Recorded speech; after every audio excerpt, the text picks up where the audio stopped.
Welcome to the Living the Dream podcast with Curveball. If you believe, you can achieve.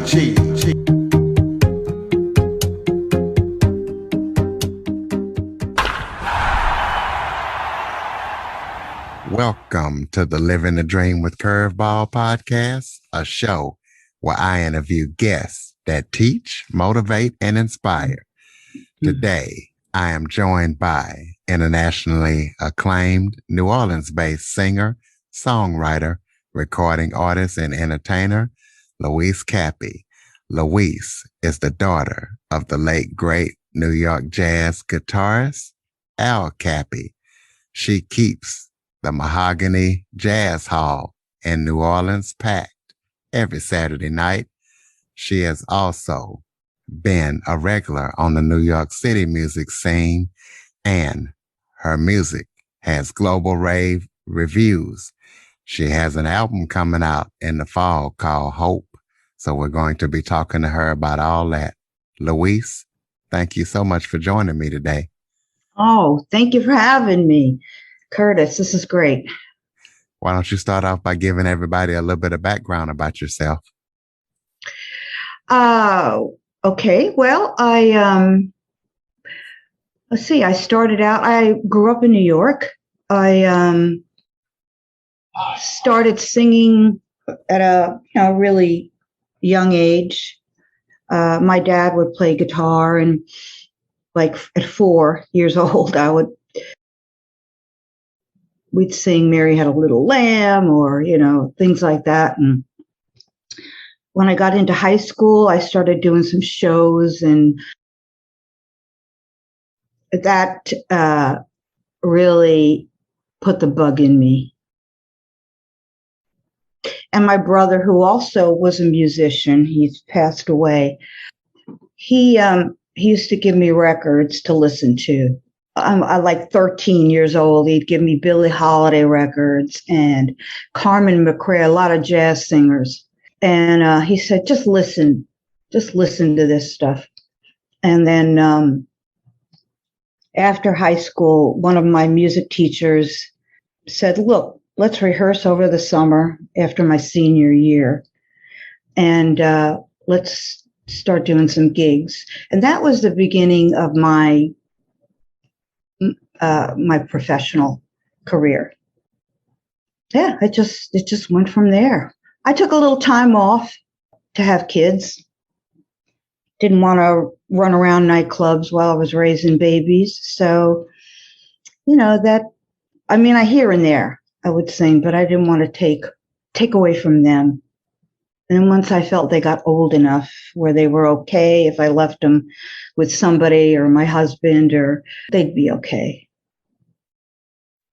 Well, let's talk about how you moved from New York to New Orleans. I'm from Louisiana as well, not New Orleans, but how did you get to New Orleans? I really feel like it was divine intervention. When we were living in Florida, of course, Florida is beautiful, and it was great when the kids were young. But having come from New York, I had lived, we lived in Florida for a while with the kids. My husband had a good job down there. And then we talked about going to New Orleans, all the time. And one day he got a call, and his manager said, or I forget who it was at the time, we have an office in New Orleans. Would you like to go there and work? And he told me, and I said, I'm ready. Let's pack up and go. And we went, and it turned out to be good for both of us. Because when I first started out, nobody knew who the hell I was. So I just had to go sit in clubs and get to meet people and find my way around. But it was a good move. And, I think God had something to do with it. Well, talk a little bit about your dad. I understand he's a New York jazz player, one of the greats. So tell us about Al Cappi. Well, Daddy, he passed away a few years back. Yeah, he was amazing. Okay, so like when I was a kid, we'd have these great jazz musicians come to the house, and Dad would put a bottle of wine or whiskey or something on the table, and they would jam for hours. People like Joe Pass and Bucky Pizzarelli, these old jazz cats, they're all gone now. Bucky just died last year. And my dad and his good friend, George Van Epps, George Van Epps was a musician. He invented the 7-string guitar. And so my father and he developed the George Van Epps method of teaching. And so when I was in high school getting up there, he would take me on gigs with him. It was great. He'd let me come up and maybe do a tune or two with the band. And that was a very good experience for me. And he was an amazing, amazing musician, just one of the top. He worked for NBC for years. He did everything to make a buck. He did Broadway shows. He recorded with the Jackie Gleason Orchestra, the Paul Whiteman Orchestra, he did a lot. He had a very prolific career. Well, have you ever been on Broadway? I know that you have been a regular on the New York City music scene. Yeah, well, I haven't been on Broadway.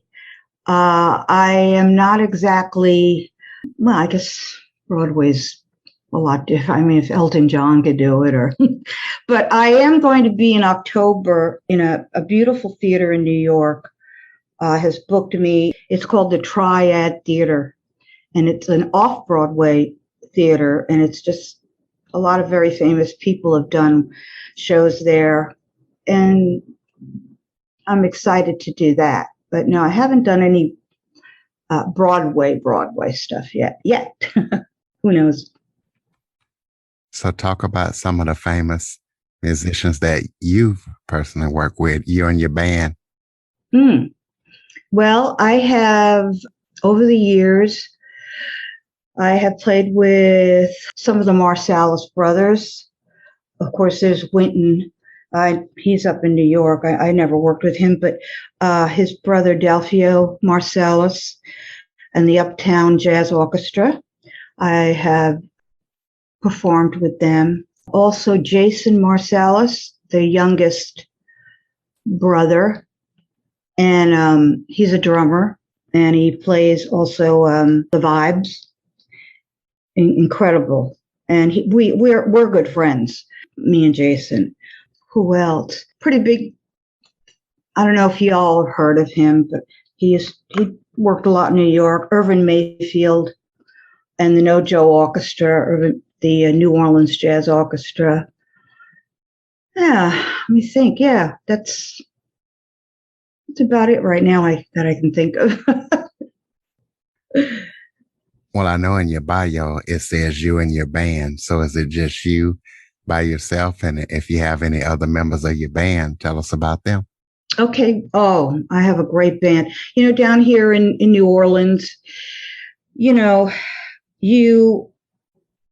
way it's been for years is you never really have a band per se, because everybody is a sideman and they are just working sometimes 2 gigs a day. They just hustle. And so sometimes I would just have to put a band together a couple of days before the gig. Maybe some of them I may never have even worked with, but I have my book, my chord charts.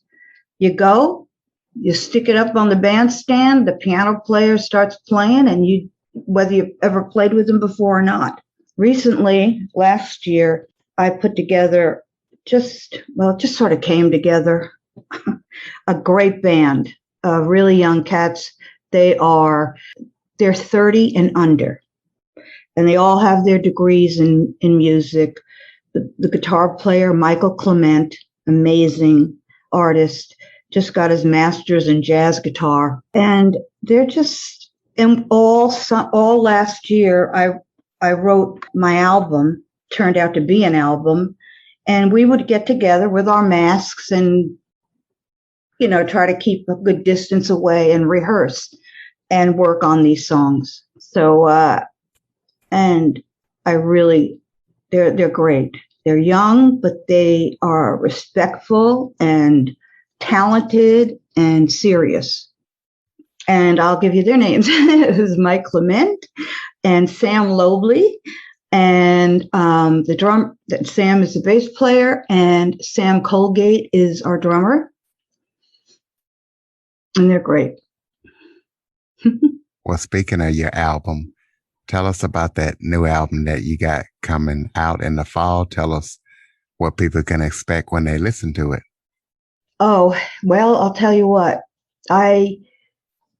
This album changed my life, writing these songs. I had a year of pretty much sitting on the couch watching TV. You couldn't go anywhere. But watching all the madness.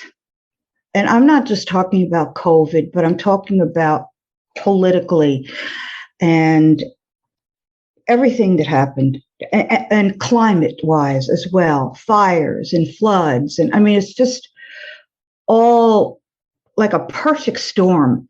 And I felt like, what can I do to help?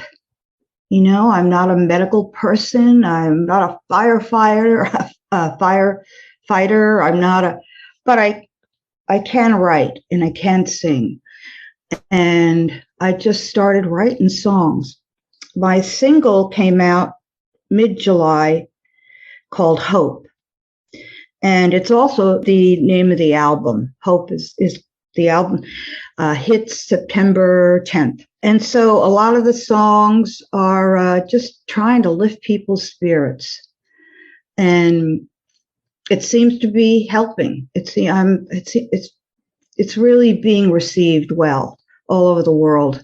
And that makes me very happy. Well, speaking of that, anytime I have singers on, I like to put them on the spot. So why don't you give us a little piece of that single, Hope, so we can hear what it sounds like? Oh my God, that's going to be hard without the band. But I can sing you the verses. It goes. Yeah, just give us an acapella, a little bit of it. Yeah, sure. Hope is a song in the night. Hope guides you from the darkness to the light. Fills the heart that longs to be whole. Hope is the anchor of the fear-driven soul. What is hope? It's the strength in your veins. It gives you the courage to try again. What is hope?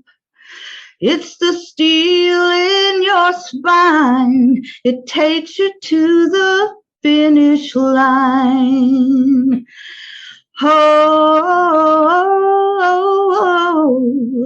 hope is the antidote.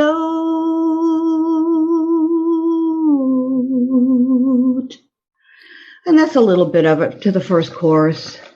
We also have a choir that sings the backup. It's very powerful. That's nothing compared to what my producer, Paul Longstreth, who is he's also my son-in-law.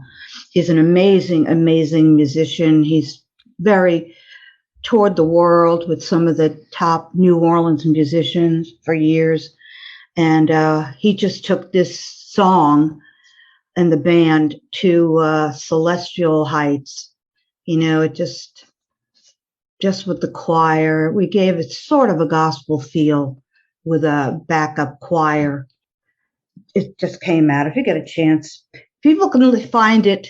You can hear it on my website, which is louise.cappi.music.com.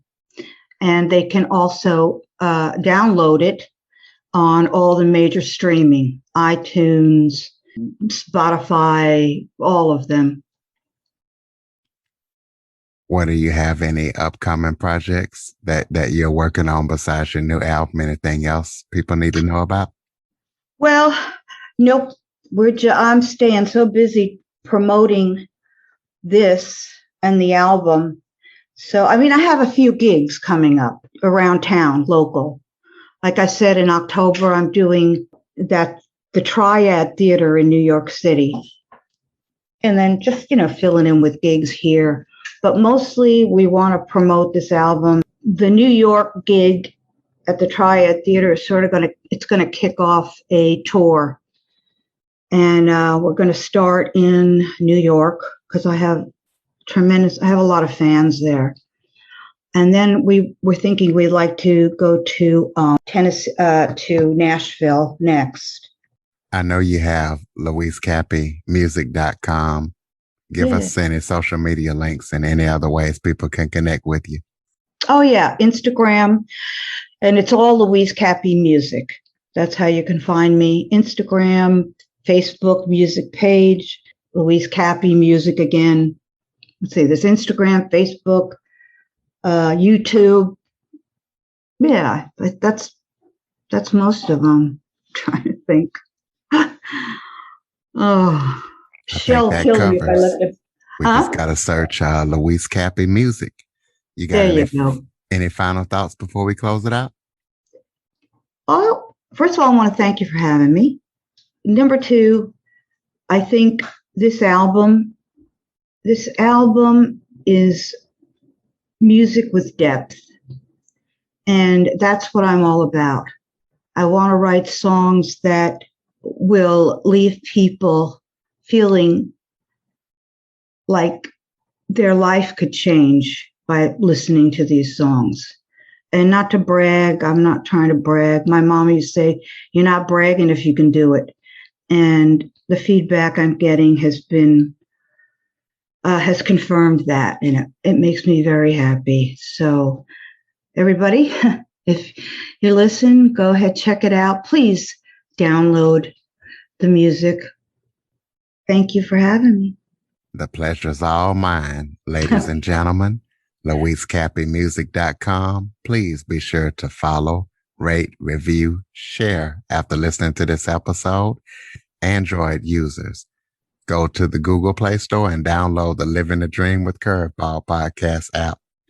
For more information on the Living the Dream podcast, visit www.djcurveball.com. Until next time, stay focused on living the dream.